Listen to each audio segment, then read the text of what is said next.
My name is Erica Meier, and I am the Executive Director of Compassion Over Killing.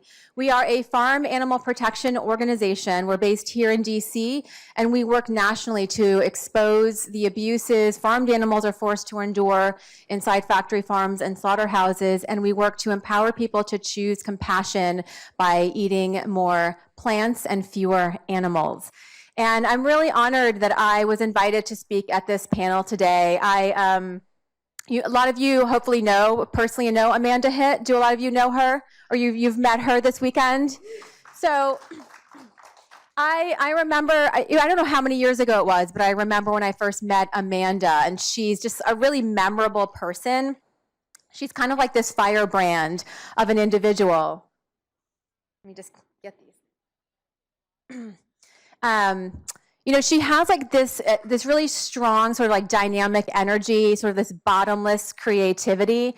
And she has this really uncanny ability. I think it's a really strong leadership quality to see how she is able to bring so many different entities together, which is so evident by everyone who's here in the room today. She manages to find a common thread among these different entities and to bring us together, weaving together our energy to create a stronger vision and future for the work that we're doing. So I know she's out there right now, but I really think Amanda, who tends to stay more quiet in the background when it comes to accolades, Amanda deserves so much credit for the work that she does and everything she also did specifically with her team to put this event together. So even though she's not here right now, let's give her a huge round of applause. And because it is an after lunch session, I just wanted to start, and we'll clap when she comes in, she'll have no idea why. But I just wanted to start by asking everyone if you know what it's called when one chickpea murders another chickpea.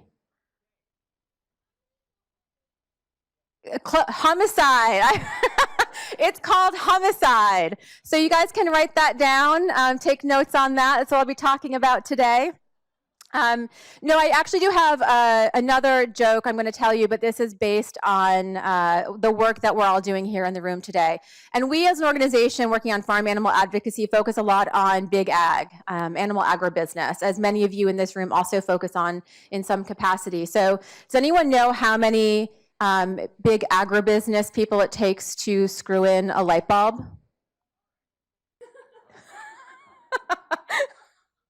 Adam, if you know this, you're not allowed to say the answer. Never told this joke before. None, because they want to keep us in the dark. And that's really why a lot of us are here at the table today. We're all here because we do have a shared mission, and our shared mission is to disrupt the status quo of a destructive animal agribusiness system that exploits everything in its path, everything and everyone. Just to share a few hey, Amanda! Woo!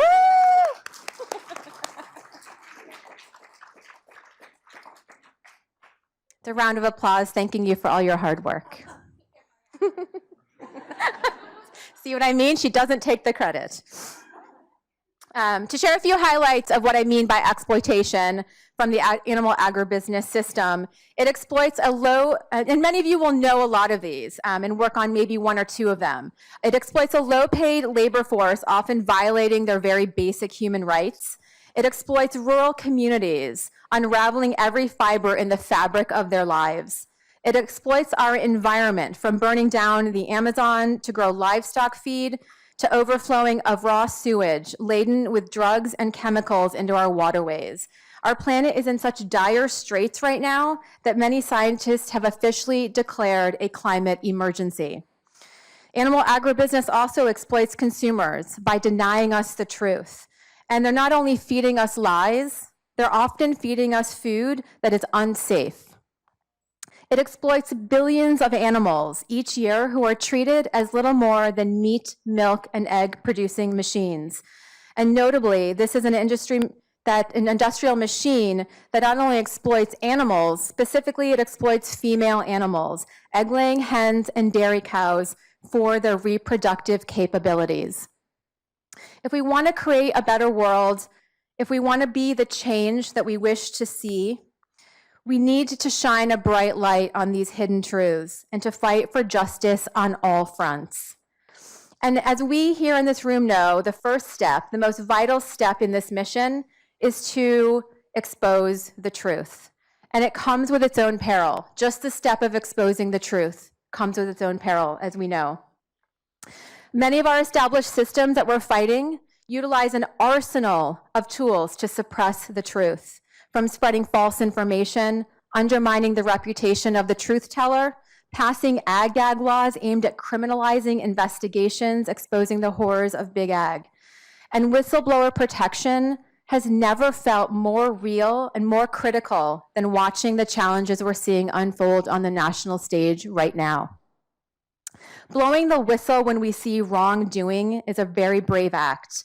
Our organization, Compassion Over Killing, works with whistleblowers every single day, most often in the form of undercover investigators. These are courageous individuals who get jobs inside factory farms and slaughterhouses and wear a hidden camera to document the day-to-day miseries forced upon farm animals.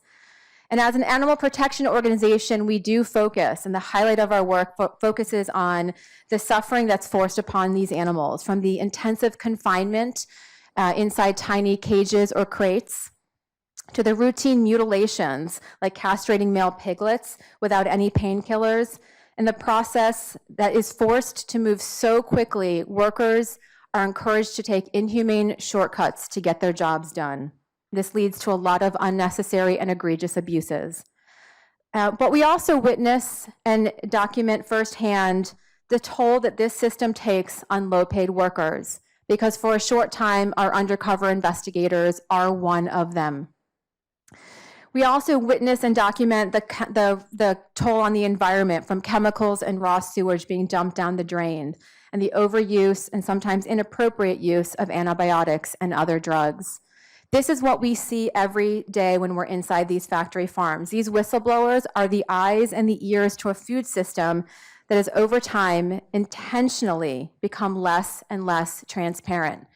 And our mission as an animal protection organization exposing what happens to farm animals is increasingly working with other entities and other interests to use the information we have, exposing worker right violations, environmental violations, and whatever we see to bring forth a system that is going to disrupt the status quo of animal agribusiness.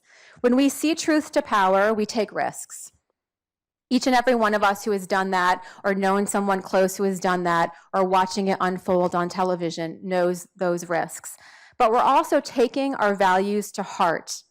We're living with integrity.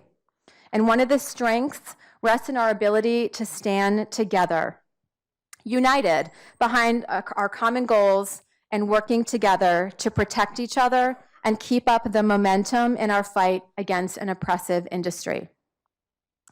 And as we're discovering even more so today, thanks to Food Integrity Campaign and Amanda Hitt, bringing us here all together, everyone in this room has a lot in common. And while this commonality serves to unify us, there is also indeed strength in unity. I believe that our greatest strength is actually coming from our differences. And when I say that, what I mean is our diverse backgrounds, our diverse life experiences, our personalities, our worldviews, our cultures, languages, our different ages, genders, ideas, ethnicities, thoughts, strategies, food choices.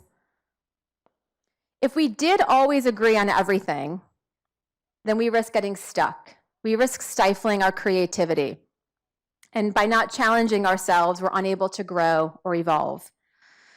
And we have to be cautious not to let our ego get in the way or letting perfection become the enemy of the good.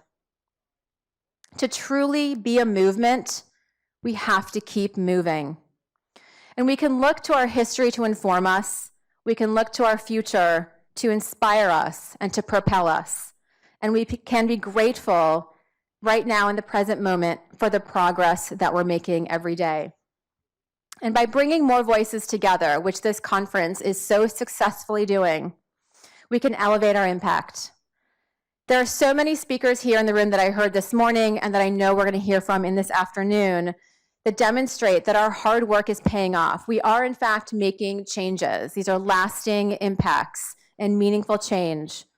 And it may feel slow sometimes. It may feel like we're not making change because we're right here in the moment and we're not looking at it from the bigger picture view, but we are making a difference. And we have a long way to go. There are many bumps in the road. A lot of unexpected challenges will come our way. But we know we're all in this for the long haul. And despite these setbacks, any challenges or hurdles, today, let's make a commitment to each other, to ourselves, to our organizations, and to our greater community fighting for good. Let's keep marching forward, together united by our common goals and strengthened by our differences. Let's keep diversifying our strategies by widening our circles of activism. Let's keep building bridges with other movements and social justice causes to put our collective power to use for good. And let's keep standing up for each other in our fight for truth, justice, and compassion for all. And to sum it all up, I want to congratulate each and every one of you for being here today, because you are giving yourselves that opportunity to learn more from the panelists and to meet people outside of the work that you may do on a day-to-day basis, to learn from others, to share your voice, and to be part of this bigger movement for change. And to sum it all up, as we like to say in Washington, nevertheless, we persist. Thank you.